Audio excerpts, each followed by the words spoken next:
Hi and welcome to Mancave Projects. So today I'm going to show you how to refurbish a very tired block paved driveway and make it look like new again.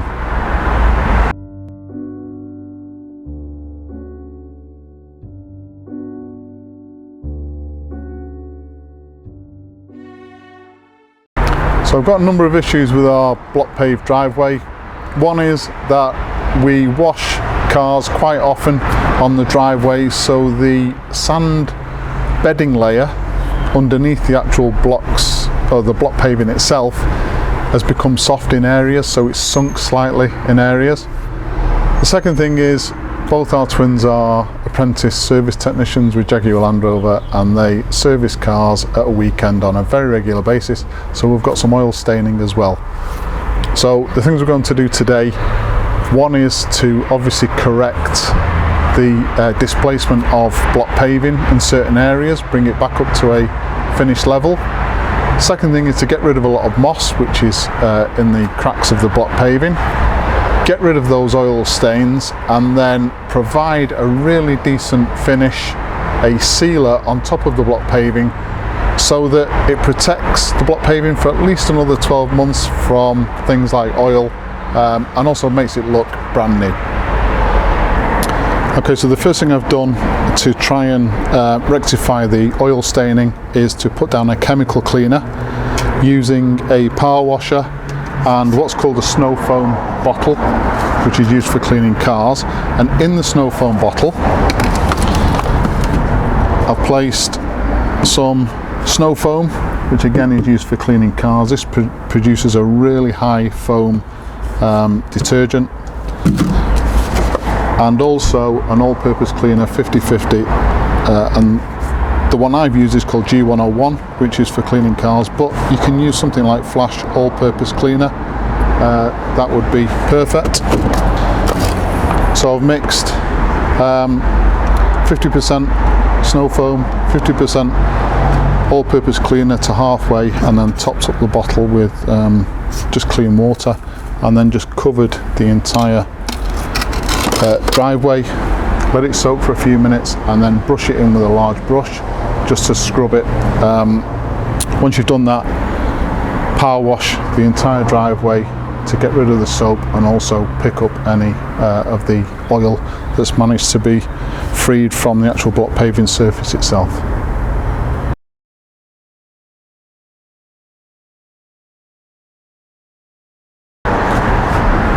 So when you've cleaned the block paving surface with that chemical mix, the next thing to do is to get out this moss and dirt that's built up between the actual block paving itself.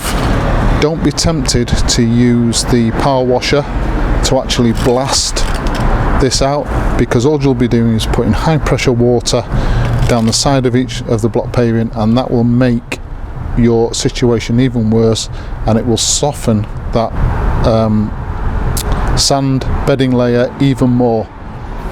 So I'm using what's called a Bentley wire brush, well, that's how I know it as, and the Bentley wire brush basically has bristles on one side and then a point on the other. First thing you do, especially with a heavy deposit of moss, use the point first to get out as much of the moss as possible, then turn the brush over and brush in between the block paving to get as much of the moss away from the joint as possible. Do that for the entire block paving driveway, and then we'll come back and I'll show you the rest.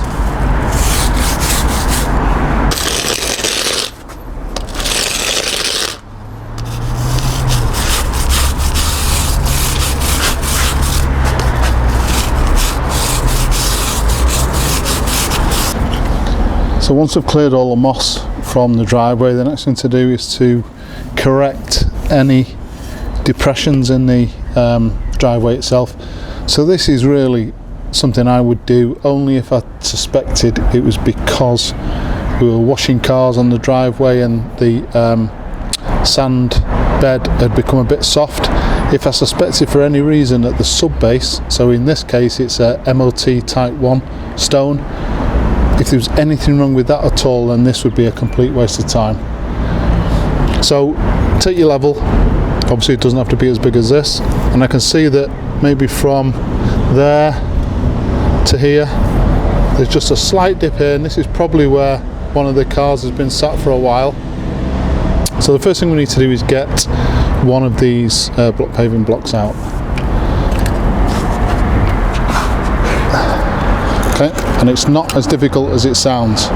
So I've got two fairly substantial wallpaper scrapers, and the idea with this block paving is to lift it vertically straight, because there are mouldings on the side of this block paving which prevents it from moving side to side. So the only way to really get this out is straight up.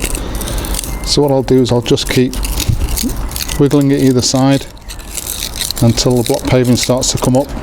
If any of the block paving either side moves and starts to rise with it, what will happen is it'll grab hold of this particular block and prevent it from coming up. If that happens, just put your knee on it or just knock it down every time you try and lift it. And all I'm doing here, as I said, just walking it up either side.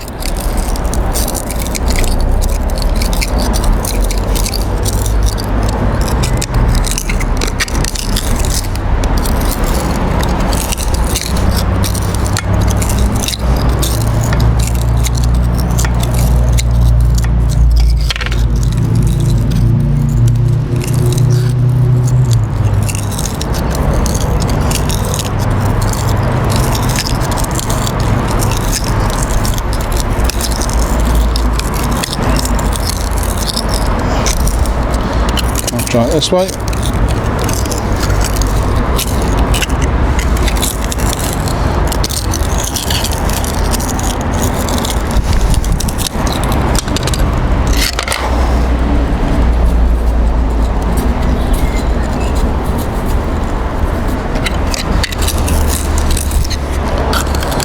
And eventually the block paving will come out. So the most important thing now, we need to decide how many pieces of block paving are going to come out, and then we need to replicate this pattern directly to one side in line with the rows. So this piece of block paving comes out, it goes there. If this piece of block paving has to come out, it goes on the other side of that, directly in line. If you don't do that and you mix the pattern up, this block paving is so tight it'll be almost impossible to get the block paving back in again unless you find the correct pattern, because even though these are supposed to be the same size, on these two for example there may be slight differences, and that could be enough to prevent you from putting this block paving back in again. So what I'm going to do now is same process, lift the number of block pavings that I need in order to level it out, and I'll show you the next step.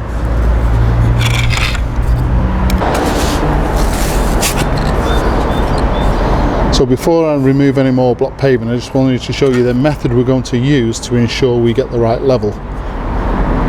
So in the bottom here is our sand bed, our original sand bed. We're going to be putting some sharp sand in the base loosely and then just leveling it off without compacting it down. And to ensure we have the right level of that, we make one of these boards.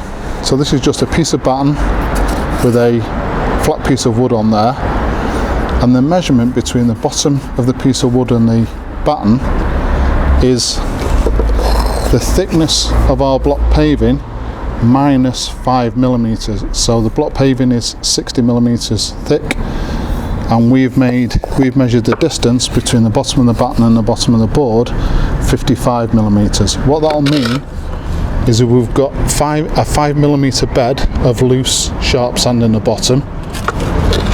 So once this area is cleared, place our sharp sand in, put the board in so that this part and this part of the batten is on our finished surface, and just move this from side to side and just keep going until that bed is completely flat. Once we place the block paving back in again, the block paving will be sat 5 millimeters higher than the surrounding finished surface. Then when we compact that down, 5mm is enough to ensure that we get a really firm bed, but that it comes level with the rest of the finished surface, so you wouldn't even know that the block paving had been taken up. And that's the process that we use in order to patch up our block paving. Right, so I'm going to have to abandon this job for now. It's just starting to rain, and the forecast is that the rain is going to stay in for the rest of the day, but I wanted to get the filming finished. So let's just say we did what I've described with our board, and we've got a loose layer, 5mm layer of sharp sand. We place our block paving back on, and the block paving is sat 5mm higher than the finished surface. The next thing to do is tamp it down. A small area like this, don't need a whacker plate. You can use a manual piece of kit.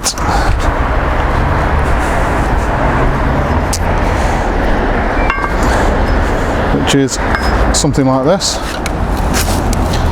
However, what we don't do is use this metal block directly onto the block paving, because you will break the block paving, or at the very least damage the surface.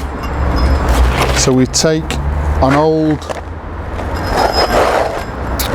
coconut mat, a doormat over the top, and then we use that, and just blows directly down,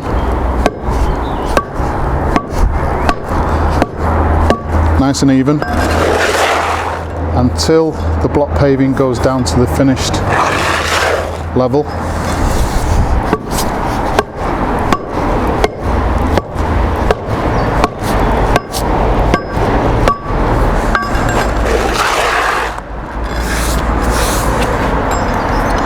And that's it. That's the process of taking up block paving, placing a thin bed of sharp sand underneath, and then bedding that into place.